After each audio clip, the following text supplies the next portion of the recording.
आप कुर्सी पे विराजेंगे? कुर्सी कुर्सी आप जी, आप मोहन भागवत जी हैं, राष्ट्रीय स्वयंसेवक के अभी संघ प्रमुख हैं महाराज जी। इधर लगा।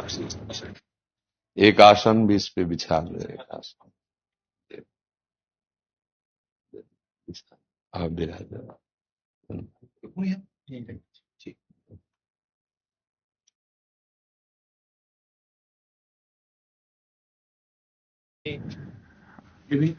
हाँ, पहना राधा राधा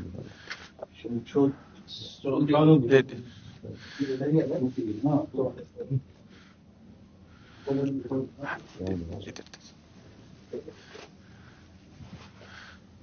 आप विराजिए। माला ऐसे रहने दीजिए, बैठ हम से अपनी शिव जी को प्रणाम करते और किसी को कुर्सी की आवश्यकता हो तो मंगा लें, अगर जमीन में बैठना है। बैठ मेरा भी केवल घुटने का जगह है जी महाराज जी, बस दर्शन करने थे।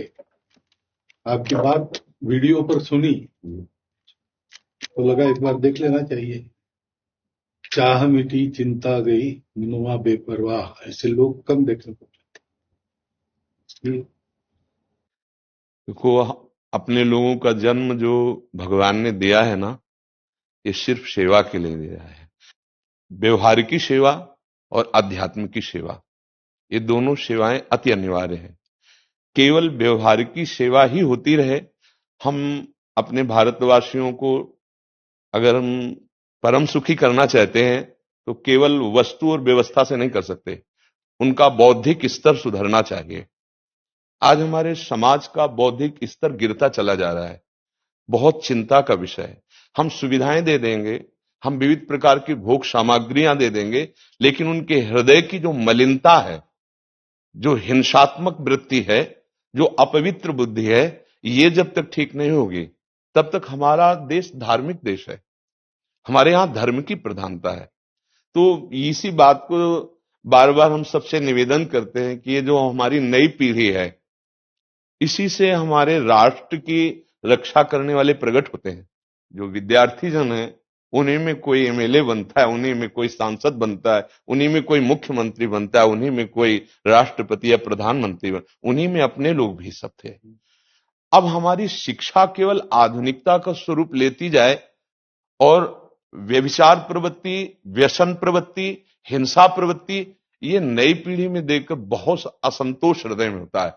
इसीलिए कितनी भी शरीर में पीड़ा हो, हम प्रयास करते हैं जितने से जितने सामने हमारे भगवत स्वरूप जन आते हैं, पहले बुद्धि शुद्ध होनी चाहिए। मय्ये वो मन आदत्स्व मई बुद्धि निवेश है, तो निवशिष्यति मय्ये व अत ऊर्ध्वम न संशया, तू मेरे में ही निवास करेगा, अर्थात भगवदानंद में।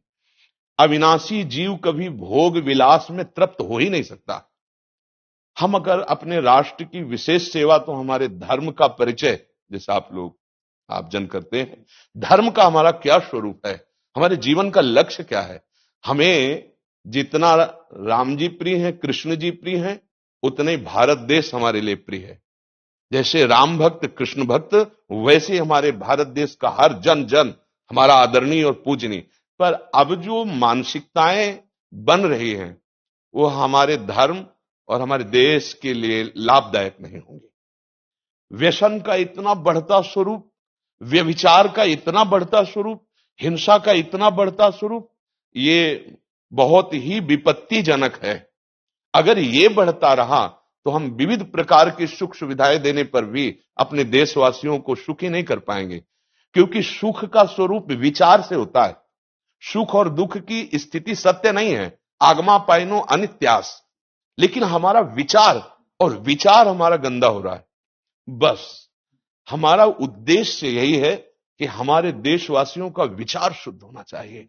अगर विचार शुद्ध है तो राष्ट्र प्रियता, जन सेवा, समाज सेवा, ये सब स्वाभाविक होने लगेगा। और विचार अशुद्ध है तो सुविधाएं बहुत हैं, उनका दुरुपयोग हो रहा है। तो बस आप सबसे बड़े बड़े जो उपदेष्टा जन हैं, जो बड़े बड़े धर्म की रक्षा के लिए भगवान ने जिनको भेजा है, उन सबसे यही प्रार्थना है कि सब व्यवस्था करते हुए हमारे देशवासियों की बुद्धि अध्यात्म को समझे। बिना अध्यात्म को समझे दुख सुख की समानता बिना किए परम सुख का अनुभव हो ही नहीं सकता। इस मायाकृत भोग पदार्थों को भगवान ने दुख योनया कहा है। मानो एक बोर्ड लगा दिया, दुखालयम अशाश्वतम। और हम सब यही चाहते हैं कि लौकिक भोगों को भोगने से ही हमारा राष्ट्र सुखी हो जाएगा या हम सुखी हो जाएंगे। नहीं, लौकिक भोगों को पूजन सामग्री बना करके और साध्य सच्चिदानंद प्रभु को रखा जाए तो आनंद की उमंगन हो जाएगी। बहुत सुंदर मानव जीवन का स्वरूप है, जिसे देव दुर्लभ कहा गया। दुर्लभो मानुषो देहो। लेकिन क्या दुर्लभता शब्द स्पर्श रूप रस गंध इन्हीं विषय के भोगने की या इन्हीं सुविधाओं के लिए दुर्लभ कहा गया? दुर्लभ है किसी सच्चिदानंद सुख के लिए। और उस सुख को तो हम भूले हुए, एकदम बहते हुए शब्द स्पर्श रूप रस गंध के प्रवाह में चले जा रहे हैं और इसी को सौभाग्य समझ रहे हैं कि हमें सुख प्राप्त हो रहा है। नहीं, हम सबसे प्रार्थना करते हैं कि आप अपने धर्म को समझिए। आप अपने स्वा को जहां जहां स्थापित करते चले जा रहे हैं, आप उसे गंदा करते चले जा रहे हैं। मदिरा में, हिंसा में, द्यूत कीड़ा में, बेविचार में, इसे दोष नहीं समझा जा रहा आज। और हमारे शास्त्र और हमारा धर्म इसको निषेध करता है। कलयुग की स्थिति बताई गई है। छोटे छोटे बच्चे व्यसन करने में लग गए। आज स्कूली विद्यार्थी जिनको ब्रह्मचर्य से पुष्ट होना चाहिए, वो ब्रह्मचर्य नष्ट कर रहे हैं। ये बड़ा चिंता का विषय है। हमारे देश के लिए जो जवान चाहिए, हमारे देश के लिए जो भक्ति चाहिए, उसमें बुद्धि और शरीर बल दोनों होना चाहिए। शरीर बल क्षीण हो रहा है क्योंकि व्यभिचार प्रवृत्ति में बहुत कमजोर अवस्था में, जैसे गेहूं की फसल है और गलेथ में काट ली जाए तो न दाना मिलेगा न सही भूस मिलेगा, ऐसे ही 20 वर्ष की अवस्था तक यदि ब्रह्मचर्य नष्ट कर दिया जाए तो वो गृहस्थ के योग्य में नहीं रह सकता। राष्ट्र सेवा की क्या बात है। हमारे राष्ट्र सेवा के लिए बहुत विशाल हृदय की आवश्यकता है। हमारे शरीर को बहुत स्वस्थ रखने की आवश्यकता है, तभी हम समाज सेवा, राष्ट्र सेवा। तो शरीर और बुद्धि दोनों का स्वस्थ होना बहुत आवश्यक है। तो शरीर को तो नष्ट किया जा रहा है विषय भोगों में। लोग समझने लगे हैं कि मांस खाने से हमारा स्वास्थ्य अच्छा रहेगा, हम बलवान बनेंगे। अध्यात्म बल नहीं तो तेरे शरीर की चर्बी बढ़ा ले, लेकिन तू न काम पर विजय प्राप्त कर सकता, न क्रोध पर, न लोभ पर, न मोह पर, न हिंसा पर। फिर क्या जीवन। तो इसीलिए हमारा बार बार हृदय में सबसे प्रार्थना है, जिस संत भगवान भी आते हैं, ये देखो इस समय आवश्यकता विचार शुद्ध करने की है, आहार शुद्ध करने की है, आचरण शुद्ध करने की है। हमारे देश ने चरित्र की पूजा की है। रावण किसी बात में कम नहीं था। आज भी कोई शिव अगर अभिषेक होता है तो तांडव स्तोत्र उसी का गाया जाता है। जटाटवी गलत ज्वल प्रवाह पावित स्थले। ऐसा विद्वान और ऐसा बलवान जो 20 बार जैसे झूला आराध्य देव को झुलाया जाए, ऐसे महादेव सहित पार्वती को बाजुओं पे झुलाया, वो महाबली चरित्रहीन हो गया तो अपने देशवासियों ने राक्षस कह दिया उसको। चरित्र, आज हम चरित्र पर ध्यान ही नहीं दे रहे। चरित्र बेचना मतलब कोई समझ में नहीं आ रहा। छोटे छोटे बच्चे चरित्रहीन हो रहे हैं। हमारा राष्ट्र संकट में पड़ जाएगा अगर हमारे बच्चे व्यवस्थित नहीं हुए, उनकी बुद्धि शुद्ध नहीं हुई, उनका स्वास्थ्य ठीक नहीं रहा। कौन आगे चल करके है? यही पीढ़ी तो है ना। इन्हीं में से तो निकलते हैं हमारे राष्ट्र भक्त, भगवत भक्त, देश सेवी। तो सबसे ये प्रार्थना है कि हमारे नई पीढ़ी को सुधारा जाए, उनकी मानसिकता, उनका बौद्धिक स्तर सुधरे, क्योंकि भगवान ने हमें सेवा के लिए भेजा है सबको। चाहे जितना एकांत गुफा में भजन करे, उसकी भजन की सिद्धि समाज सुधार में लगेगी। अगर समाज सुधार में नहीं हुई तो खास बात नहीं हुई। अपना उद्धार कर लेना कोई खास बात नहीं है। खास बात है अपने जीवन को सत्य और तप में तपा करके समाज को प्रदान कर देना। हाँ, विविध प्रकार से हमारे समाज को सुख पहुंचे, इसी में भगवान विराजमान है। बहुनाम जन्म नाम अंते ज्ञानवान माम प्रपद्यते वासुदेवा स्वरम इत्सम आत्मा सुदुर्लभा। भगवान कहते हैं बहुत जन्मों की आराधना के बाद ऐसा विवेक जागृत होता है, ऐसा ज्ञान प्राप्त होता है कि सबके हृदय मंदिर पर भगवान वासुदेव विराजमान है। और यही अगर लक्ष्य बन गया तो संसार की सेवा करते हुए वो भगवान को प्राप्त हो जाएगा। ये संसार है नहीं, ये वासना वासुदेवस्य वासितम भुवनत्रयम् सर्वभूत निवासोस्मि वासुदेव नमोस्तुते।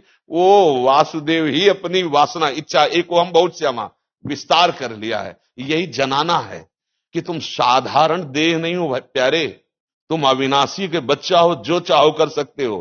पर तुम्हारी चाह गलत दिशा को चली गई। व्यसन छोड़ो, बेविचार छोड़ो, तो हमारी राष्ट्र सेवा में लगो, समाज सेवा में। बूढ़े बूढ़े माता पिता को जवान बच्चे निकाल दे रहे हैं। क्या ज्ञान है?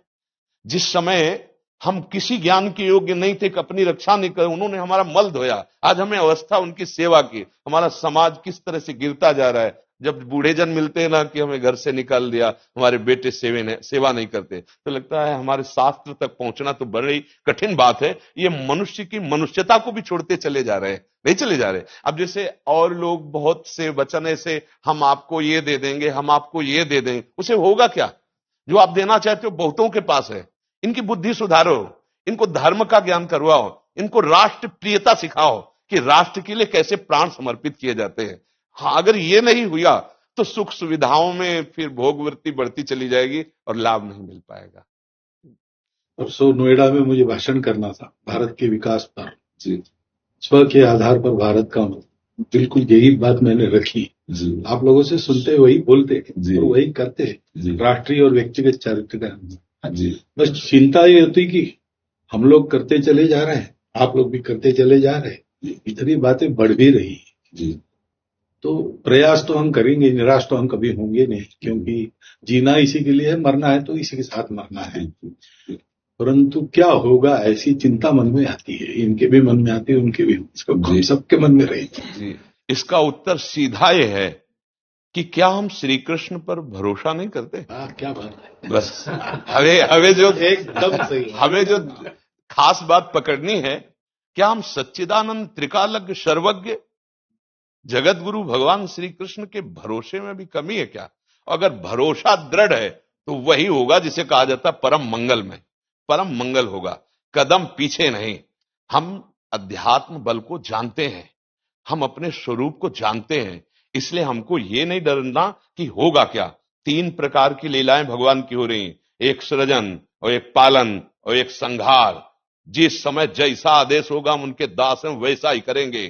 क्या होगा? अब वही होगा जो मंगल रचा होगा श्री कृष्ण। अब संशय तो करना नहीं है, हाँ बिल्कुल संशय नहीं करना। जैसे आप अपने लोगों को तैयार किया है श्री कृष्ण ने, ऐसे ही आपके इन्हीं में से एक तैयार हो जाएगा जो बहुत जोर का संभालेगा। आपको चिंता नहीं करना आगे क्या होना है। हाँ, मूकम करोति वाचालम पंगुम लंघयते गिरिम यत् कृपा तमहम वंदे परमानंद माधवम। हमारे साथ श्री कृष्ण हैं, अब वही होगा जो परम मंगल होगा। बस निराशा, हताश, उदास ये हमारे जीवन में नहीं अधिकार रखते। किसी भी परिस्थिति में बिल्कुल किसी भी तरह का कोई शोक नहीं, किसी भी तरह का कोई भय नहीं। अविनाशी हूं, हाँ जो हमें सेवा मिली दहाड़ता रहूंगा जब तक शरीर में श्वास है, और जब शरीर छूटेगा तो जो मेरा स्वरूप है उसी को प्राप्त होगा, मुझे कोई भय नहीं। और कि हमारा तिरंगा, हमारा राष्ट्र, हमारा भगवान है। आप तप के द्वारा, भजन के द्वारा लाखों की बुद्धि को शुद्ध कर सकते हो। मम भक्ति युक्तो भुवनम पुनातु सतरति सतरति सा लोकान तारयति। एक भजनानंदी लाखों का उद्धार कर सकता है। तुम भजन करो, अपनी इंद्रियों पर विजय प्राप्त करो, कोई चूक मत होने दो और राष्ट्र की सेवा करो। हाँ, ये राष्ट्र सेवा के लिए प्राण समर्पित, ये राष्ट्र सेवी हैं, पर ये जितेंद्रीय होकर, व्यभिचारी होकर नहीं, ये भोगी होकर नहीं, योगी होकर के अब संकल्प बना, सर्वे भवन्तु सुखिना, सर्वे संतु निरामया, सर्वे भद्राणि पश्यन्तु मां कश्चित् दुख भाग भवेत्। आचरण से, संकल्प से और वाणी से, तीनों से हमें राष्ट्र सेवा करनी, समाज सेवा करनी। और हम निरंतर यही चाहेंगे कि आप जैसे सतमार्ग में प्रेरित करने वाले स्वस्थ रहें, भगवान सदैव रक्षा करे और आप आगे बढ़ते रहे। हमारे देशवासियों की हाँ बौद्धिक स्तर का सुधार और व्यवहारिक स्तर का सुधार दोनों का होता रहे।